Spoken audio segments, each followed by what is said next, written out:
I keep my goals to myself, cause whenever I share it with folks, they get a look upon their face and their memory floats to a time where their goals and the stars ain't... Man, NXT Vengeance Day was fun. A very good show. Match-wise, I was invested in every single match. I enjoyed all the matches. Not gonna hold you up. I enjoyed all the matches. NXT hit it out of the park. And I can't wait for Stand and Deliver. This was a very good pay-per-view. A very, very good show. Very good. Very fun. The only, I'd say, downside to this show, or downer, would be the Zarya, Solruka, JC Jane stuff. But we'll talk about that. I mean, that was okay. It took a little bit too long, but it was fine nonetheless.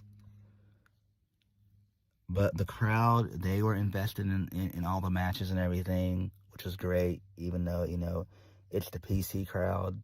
But still, Vengeance Day was solid, and Shawn Michaels, my hat goes off to you. I tip my hat to you. You hit it out of the park. Really, really good stuff. So, we kicked the show off with a decent video package, telling the story about all the feuds and stuff. So that's fine there.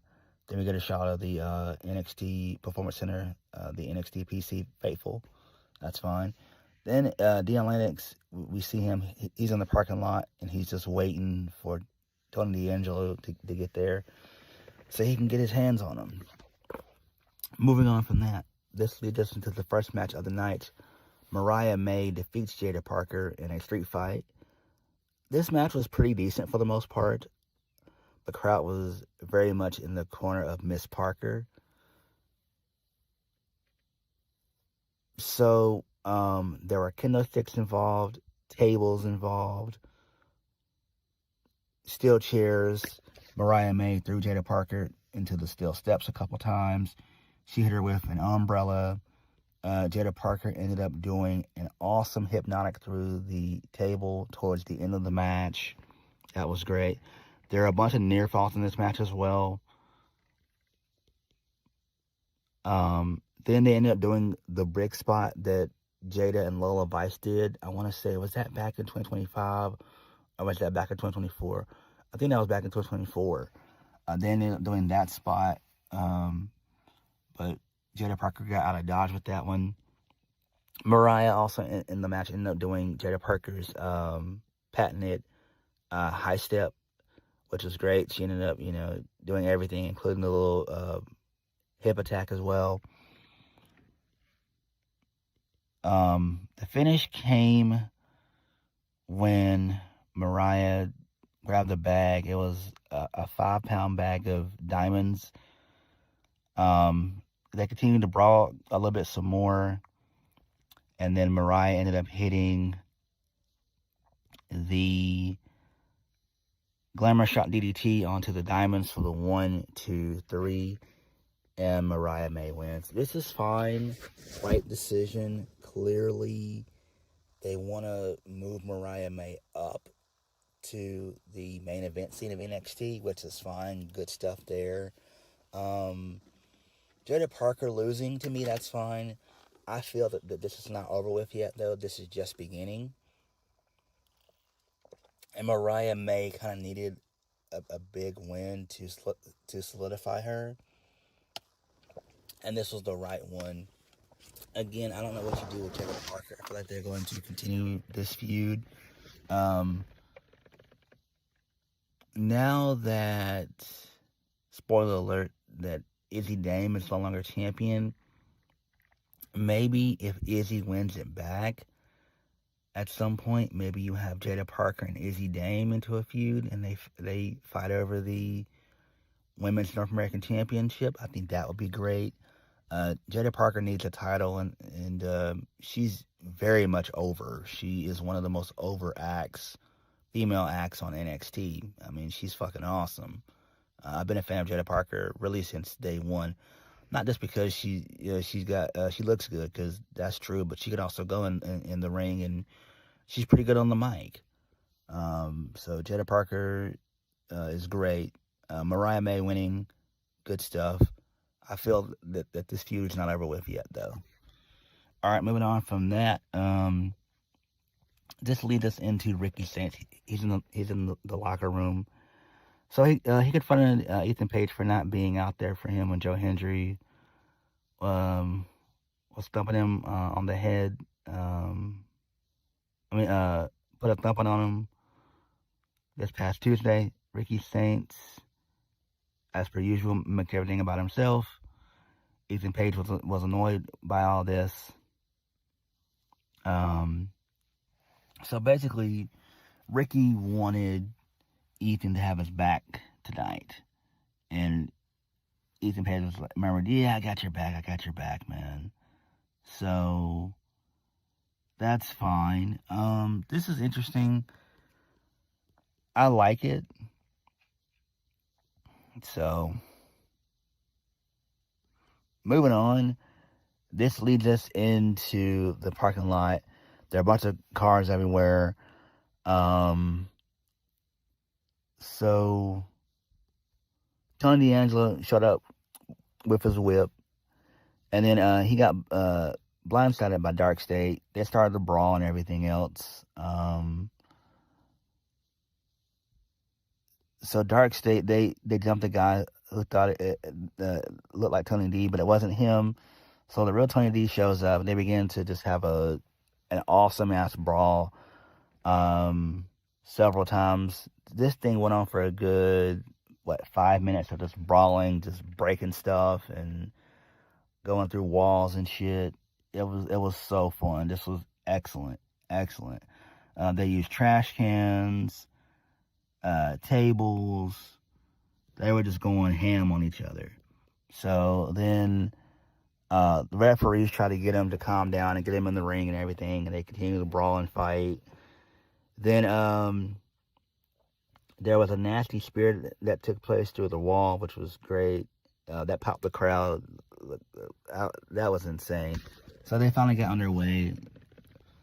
Tony D'Angelo defeats Dion Lennox. The match was pretty okay for the most part. Dion Lennox got in some of his power moves.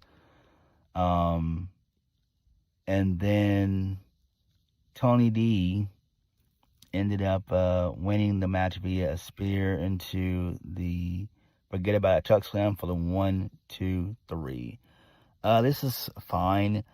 Tony D'Angelo's hair was frizzed, which is insane. I'm like, damn. But these guys did really good here. There was also a table spot in this match as well, where Dion Lennox and Tony D were fighting in the crowd. And then he ended up doing a suplex through the barricade onto the announce table. That was amazing. That was great. Crowd loved that spot. This was a really good physical match here. I thoroughly enjoyed this. Dion Lennox, he's impressive for sure. I really want him to go away from Dark State. Dark State fucking suck, right? Like, I'm going to let that be known. Dark State is not a good faction. They could be good as individuals, but they do not need to be a foursome.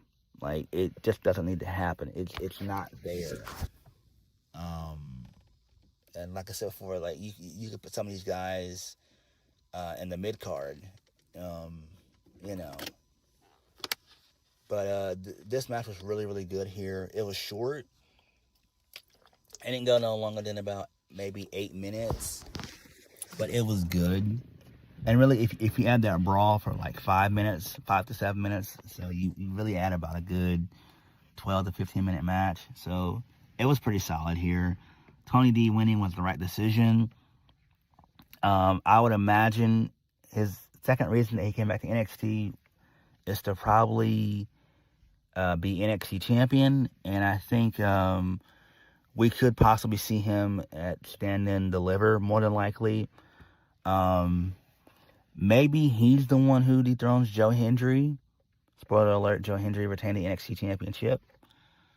So, you know, there is that. Moving on, this leads us into Lola Vice She's getting her hand taped up, so that's fine. Okay. Moving on, this leads us into Izzy Dame versus Tatum Paxley for the Women's North American Championship. This match was great. Tatum Paxley defeats Izzy Dame. Really good stuff. We got a really good video package before their match took place. This was a really good back and forth match. So the calling, they ended up getting involved in the middle of this thing. Izzy got a bunch of power moves in, like big boots and clotheslines, follow-away slams. Tatum Paxley fought underneath very, very well. So basically, towards the end of the match, the calling, they got involved. And Izzy basically, no, not Izzy. Tatum stared down Shawn Spears. The referee was about to count to 10, but she got back into the ring. That began Tatum Paxley, which is good there. Tatum went for a 450, but Izzy got her knees up, which was great. So then, basically, Tatum was about to eat a powerbomb from Izzy, but she was able to reverse that, and for some odd reason, she was able to take out the culling, which is great. So that's good there. Then the finish came when Izzy Dame was going to hit a code breaker, but Paxley did a backflip, and then she ended up doing a kick flip. And she ended up hitting the cemetery driver for the 1, 2, 3, and the crowd went insane for this. She got a massive pop. Really good stuff here. I'm happy for my girl. I'm a huge Tatum Paxley fan. I'm proud of Tatum. I always have been. Tatum is great. This is the right decision here. Her winning makes perfect sense. Do we need a third match between Izzy Dame and Tatum Paxley? We could do one more match. We've got basically a month until Stand and Deliver, so you could do a match on television, on NXT television, and kind of end their feud there if you want.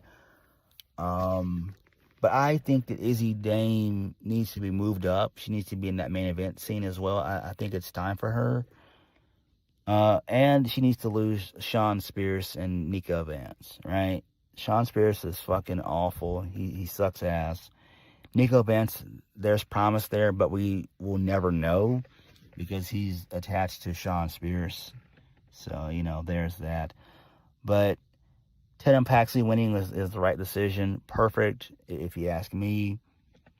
I'm a fan of it, and it makes sense. So, both women went to war, and they worked well together. So, really, really good stuff here. Moving on, this leads us into Kalani Jordan. She's preparing for her underground match against Lola Vice. Moving on. So, Blake Howard, one of the guys at NXT, he asked OTM why they helped Tony D'Angelo. They said they weren't trying to help Tony, but they had it up to here with Dark State. So, and then they put Dark State on notice. I don't care about this. I don't know why OTM is still there. It makes no sense. It's kind of dumb, but who gives a shit? Moving on, this leads us into Robert Stone. He called out Fatal Influenced. So Jacy Jayne says she just wants to survive and make it to Stand and Deliver as champion. Then she put herself over as she normally does and everything else. She talked about beating Saruka in 6 seconds.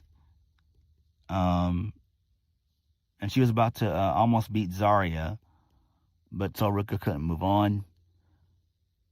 So basically, Robert Stone said that he's going to find her a challenger. So Zarya came out. She started to run her mouth. Jacy Jayne didn't want to hear it. Same with the rest of Fatal Influence. So Ruka came out, and they all started to argue. And then basically Robert Stone made a triple threat basically. So we all knew that was going to come. It's going to happen in 2 weeks in Houston, a couple weeks before Stand and Deliver. So that's fine there. Then they brawled, and then Zarya got her hands on Sol Ruka. Sol Ruka ended up hitting a double Soul Snatcher, but Fallon Henley and Laney Reed got Izzy Dame out of dodge, and she only got to hit Zarya with it. And then basically Fatal Influence beat up Sol Ruka. So that's fine. It makes sense, I guess. Again, you could have done this on NXT television. We didn't need this here. This kind of was a downer to the show. It kind of brought the show down when basically there are a bunch of high moments on this show and high spots here. But this is a very weak point of the show, basically, if you ask me. This is something that should have been done on NXT television. It didn't have to be. It didn't have to really be here, if you ask me. All right. Moving on from that, this leads us into Lexis King and Company. They approached Charlie Dempsey and Tavion Heights. So the faction demanded an answer from Charlie Dempsey. So Alexis King mentioned their fathers by name, Brian Pillman Jr., Fit Finley, Santino Marella, and William Regal. So Charlie Dempsey says, thanks, but no thanks. And then they leave. And then Tavion Heights wanted an NQCC reunion. And so Charlie Dempsey agreed to it. Okay, that's fine there. Makes sense. Moving on. This leads us into Lola Vice defeating Kalani Jordan. This match was very, very short. NXT Underground. It was fun. Kalani got some stuff in. She was able to hit a beautiful moonsault here. So good stuff there. And Kalani played up being a heel really well. She ended up getting in the face of Lola Vice's pops, which was hilarious. That was really good there. So this pissed off Lola Vice, and she ended up doing the spinning backfist, and Jordan, she fell down, and then she ended up, laying down haymakers and stuff, and that was it. So this was great. This was short, which we knew it would. It didn't need to last long here. So that's fine. So I like that, if you ask me. So, yeah.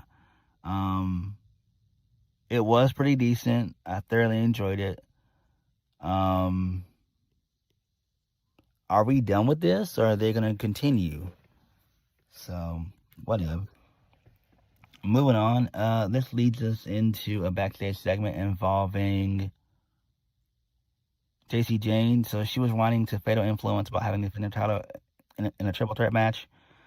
And she basically wanted Fatal Influence to take care of Sol Ruka, but Fallon Henley's busy because she's going to defend her title against either Thea Hale or I can't remember the other person involved, the other female involved. Can't remember. Anyway, it's up to Laney Reed to take care of Sol Ruka. Okay, that's fine. Main event of the evening. Joe Hendry defeats Ricky Saints to retain the NXT Championship. This was fine here as well. So the crowd was pretty much into this as well.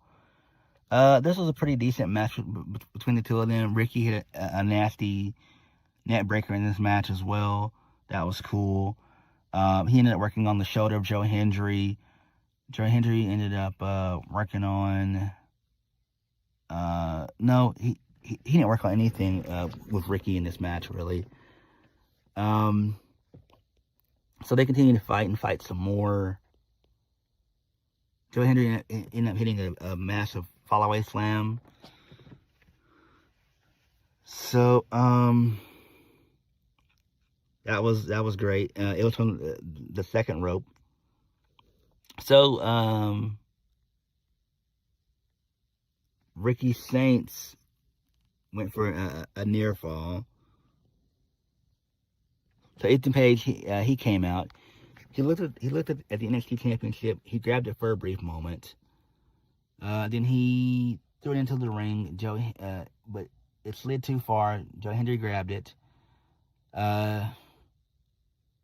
So Ethan Page apologized to Ricky Saints. And Joe Hendry and Ricky Saints, they have a tug of war over the belt. So the ref tries to get involved and gets the belt from him. Ricky ended up hitting a low blow to Joe Hendry, and he ended up doing the Revolution DDT. Joe Hendry kicked out. Then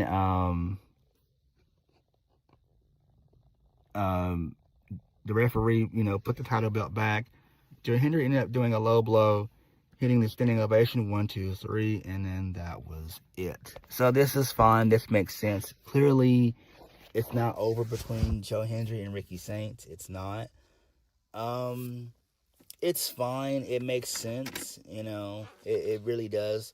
Turnabout is fair play, really, is what they're getting at with all this, which is fine with me.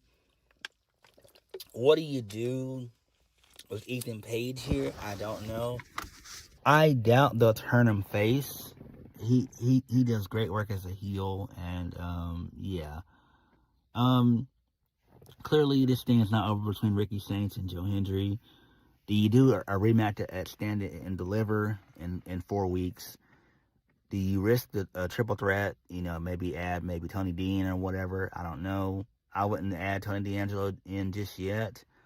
I think you could do. What I would do is I would do a rematch between the two of them. Maybe do like a loser leaves NXT, because I don't see Joe Hendry in NXT too much longer. I think he'll probably end up going to the main roster at some point. And I think Ricky Saints being champion would be great. So that makes sense. But NXT was very, very solid. I thoroughly enjoyed all the matches. Main event was pretty good. The opener with Jada Parker and Mariah May, that was great. That was fun. The match between Dion Lennox, the parking lot brawl, and Tony D'Angelo, that was great. Fun stuff there. Really good shit there. Tatum Paxley winning is great. That was tremendous. The crowd loved that. I did too.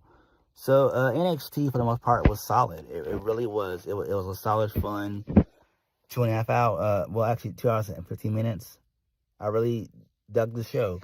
But what did you guys think? Like, comment, subscribe. Peace.